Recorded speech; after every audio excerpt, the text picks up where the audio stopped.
make sure you use trigger order. By the way, meron po tayong gold na nabibili in OKX. That's why I'm wearing this jacket today. Hanapin nyo lang po yung ticker na XAUT. Pakihanap lang po itong ticker na to, XAUT.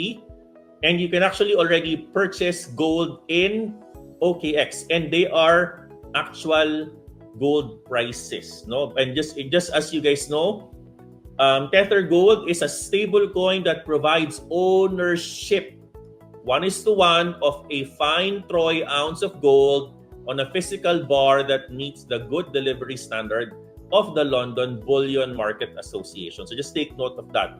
You can actually buy that in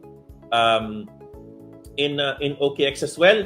Hindi mo na kailangan matuto ng spreads, ng micro spreads, ng lots, etc. It's as easy as buying gold. Just make sure you use trigger orders para malimitahan yung spreads ninyo.